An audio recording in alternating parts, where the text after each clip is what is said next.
Greetings once again from Eastern News 24. I see the back and Konyochili. Yes, Lokwa. All right, today we will bring to you the latest update concerning what is happening in the Biafra land and the Eastern region. Bikoton Tinana. All right, this is according to the activist as he quote. Tinubu in shock.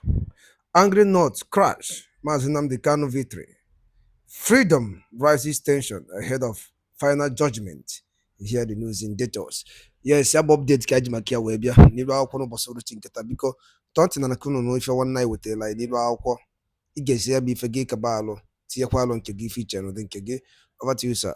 After Justice Hanatu and the UN gave judgment that Nnamdi Kanu should be unconditionally released. I'm going to show you in proper context. It's better you know your enemies and it's better you know the people that are actively working against the release of Nnamdi Kanu. I'm going to show you how they reacted, what they said, and how they threatened. After that particular justice, I had to say Nnamdi Kanu had no case to answer. Why I'm bringing this particular video is for you to understand that this similar incident and things might actually happen if eventually Justice James Omotosho gives judgment in favor of Nnamdi Kanu and order for his unconditional release. You would see this same set of group. I'm going to mention the groups, the individuals that are involved and what they did after Justice Hanatu from Plateau State gave the judgment in 2022, saying that the federal government, in fact, she ordered the federal government and quashed all the 7 count charges that the federal government brought against Nnamdi Kanu and ordered for his unconditional release. And this particular northern has reacted in a specific way, which I'm going to review in this particular video. Now, let me show you how these people actually reacted and what they did. Now, people should know that these northern groups have started sending out letters secretly about Nnamdi Kanu's release, especially before Justice James Omotosho. And remember that today, that the Kenyan government gave a judgment in favor of Nnamdi Kanu, saying that his extraordinary rendition, went against the Kenyan government, laws and constitution, and they even awarded 120 million to Nnamdi Kanu. So these northern groups have been seeing this handwriting on the wall that Nnamdi Kanu might be released. Now most of them have started sending out letters secretly to the federal government, warning the federal government, don't do this, don't do that. Meanwhile, I'm not going to waste your time. Let me show you what these particular northern groups are secretly saying and their plans and how they are reacting. Now, the first set of northern people that started reacting angrily after Justice Hanatu released Nnamdi Kanu in 2022 are the coalition of northern groups, the CNG.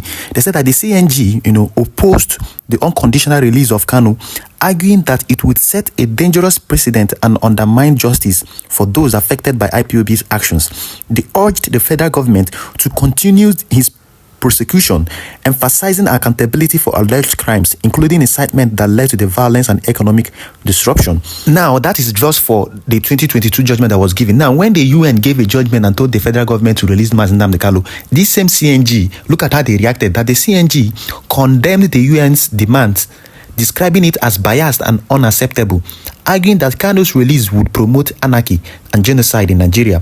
They urged the federal government to resist such demands and maintain Kanu's detention to uphold law and order. You could hear what this particular group are saying. We are tackling the United Nations, judgment and decision that the federal government should release Nnamdi Kanu and even pay him some reparations or compensations for violating his fundamental rights. This particular CNG, I'm going to show you what the Northern Elders said. This is just the coalition of Northern groups. I'm going to show you what the Northern Elders Forum, led by Hakim Baba Ahmad, did or said when Nnamdi Kanu was actually released by Justice, Kanatu in 2022. But look at what this CNG is doing. Attacking and confronting the United Nations decision, and they urge the federal government not to think of releasing Nnamdi Kanu. The spokesperson of the CNG, Bin Aziz Suleiman, stated in July 2022, and this CNG spokesperson said, it is unacceptable to Nigeria and Nigerians, and in particular to the North, that the United Nations will endorse the platform and space to be used by Kanu and IPOB in promoting anarchy and campaigning for genocide in Nigeria. Now, after the judgment was given in 2022, the Northern Elders Forum spokesperson, led by the director, being Dr. Baba or Hakim Baba Ahmed, urged, as you can see on the screen, urged the President Muhammadu Buhari as of then to reject calls for Kanu's release, arguing that granting such requests would undermine Nigerian security and territorial integrity. They stated that the judicial process should run its course, suggesting a preference for continued prosecution over release. So you could see the threat that the Northern Elders Forum gave to the federal government after that judgment was given. It's better people actually start writing this thing down to see the handwriting on the wall, or probably what might happen if at the end of the day James Omotosho gives a judgment in favor of Nnamdi Kanu, because most of all these groups, like I've said, have started started working on the ground. Meanwhile, let's check another prominent northern personality who has a strong hatred for Nnamdi Kanu, being the former Attorney General of the Federation, being Malami, as you can see on the screen. Now here is Attorney General Abubakar Malami's statement on that particular ruling. He said, as a key northern figure and the Attorney General of the Federation under President Buhari, Malami's response to the appeal court ruling is significant. He stated that Kanu was only discharged and not acquitted, indicating the government's intent to explore other legal options to keep Kanu in custody. He said that Kanu was not acquitted, rather he was only discharged. But the truth of the matter is that that the Justice Anuta, as of then from Plateau State, acquitted Kanu of the 7 count charges that the government brought against him. But you could see where this particular Malami is coming from. And he said that he stated that Kanu was only discharged and not acquitted, indicating the government's intent to explore other legal options to keep Kanu in custody. This suggests a rejection of the court's order to release Kanu, reflecting a broader northern leadership sentiment that prioritized national security and legal prosecution over compliance with the ruling. He said Malami's position was that the ruling only addressed the illegality of Kanu's extradition and did not nullify other charges, implying a determination to continue Kanu's detention. When the court said that you cannot build something on nothing and you cannot build something on a faulty foundation, but Malami said no, that even if Kanu's extraordinary rendition from Kenya is illegal, that it doesn't matter, that they will continue and proceed with the prosecution of this particular man. But I'm bringing this into your notice for you to see some of the northern leaders that are actively working against the release of Nnamdi Kanu. In fact, most of them, I told you guys, have kept on sending messages to Balame Tinubu and co, especially ahead of the judgment that will be given by James Omotosho.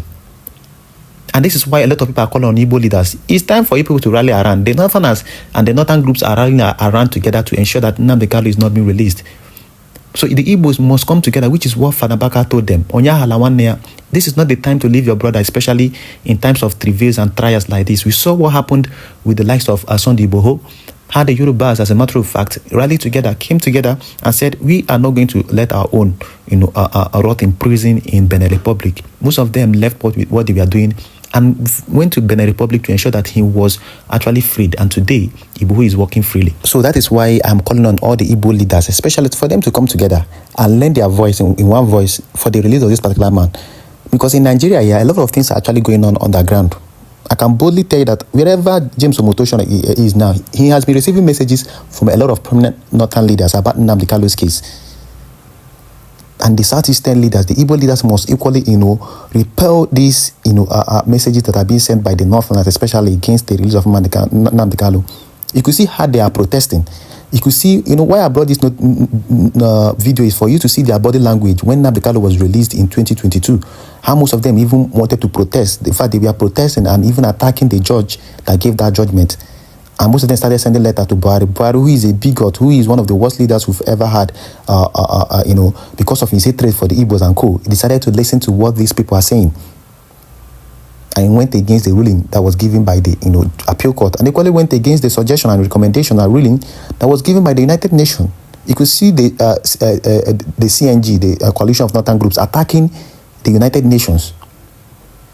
Now we are waiting for them to attack the Kenyan courts that have ruled that the extraordinary rendition of Nnamdi Kanu violated a lot of principles, and for that reason awarded him victory and awarded about 100 and something million dollars to be paid to him by the Kenyan government. You are going to see how they are going to react to all these things. Because these are the people that are actively working behind doors or behind closed doors to ensure that this particular man is not released. A few days ago, I did a video where I told you the conditions that they gave to Nnamdi Kanu, that he must do this, he must do that, he must do this, he must do that, else that they would never, authorize the federal government to actually, release him. So the ball is in James Omotosho's court for him to decide. He should emulate what this particular judge from Kenya did. He ruled against the Kenyan government and told the Kenyan government to award Nnamdi Kanu 10 million Kenyan shillings. It shows bravery. It shows that these people have not been compromised by the executive. And that is, I've often said it here, that any country that has a working judicial system is a country that works. Because one, there will be checks of SSs. But we live in Nigeria here, whereby the government and some interest groups even determine what a court rules. You could see the CNG. The reason why the CNG, the Northern Elders Forum and co are putting pressure is to influence the judgment. And at the end of the day, they must start threatening you, or determine we are not going to give you the vote and all that. And that would equally, make the president or anybody to actually persuade the court to give them or rule in favor of the northern people, and probably keeping Nnamdi Kanu in detention. So we are admonishing James Omotosho to look at evidence that are before him. So far, so good. He should look at the evidence that have been tendered against before him, and make an unbiased judgment, or probably and give an unbiased judgment about this particular case. We can't keep on, you can't keep someone in detention for so long, and the federal government cannot even prove one single case against this particular man. That they've kept on adjoining the case. That made this particular man to say, I don't want Justice Yanko Binte again.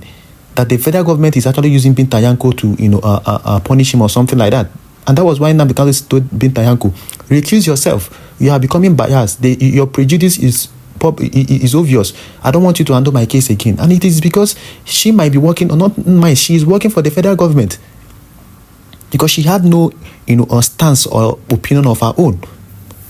So we are admonishing James Omotosho, because this particular case will continue on the 18th of July. And it's entering or probably going towards a very decisive moment, because the federal government have actually presented their witnesses and closed their case. So the case is actually almost ending. So we are admonishing James Omotosho to do the needful. Look at the evidence that will be tendered against you. Is there anyone that is indicting this particular man? I've often said it here that every single thing that the federal government have said here is just based on hearsay evidence. They've not provided a concrete evidence against Nnamdi Kanu, which is why Nnamdi Kanu's legal team said, we don't have any case to answer. We don't even have anything to present as defense, because the federal government has not proven their case beyond reasonable doubt, and they've not directly indicted or probably linked our client, being Nnamdi Kanu, to the crimes or probably allegations they are accusing him of. So we are submitting a no-case submission, meaning let the federal government quash and throw away all the charges brought against Nnamdi Kanu and release him unconditionally. So we are admonishing James Omotosho, follow your counterparts in Kenya who are not afraid of what the government will do, who are not afraid of penalizing the government for their rascality and their illegality, who are not afraid of actually speaking through to power. That is why we are bringing it. You don't need to look at what the interest groups are saying. Probably the pressures that will be coming out from the Northern Group, this coalition of Northern Groups, the Northern Elders Forum, and some other prominent Northerners that do not want this particular man to be released because of their own selfish reasons and because of their hatred for the people of the Igbo people. We are admonishing James Omotosho to uphold justice and write his name in good books. That is what people are saying. He doesn't need to be afraid of anything. He doesn't need to be intimidated, because that is why these Northern groups have started acting up these days. Because they want to intimidate. This is part of intimidation. They want to act as a pressure group to influence the judgment that this particular man, being James Omotosho, might actually give. So James Omotosho should stand his ground and ensure that he is not perturbed or probably moved. Well, that's all we have for you guys today. I would like you guys to drop your comments in the comment section and tell me what you think about this particular Northern group. Do you think they will equally react this particular way and protest when James Omotosho finally... Liba ingwadaru linenu dikoni swege ya bifai jimakia webeni bakunu bosoro chinketa. Ache ma ifunu chene udin kuno bastama kaya bifa wana wuke kowagase.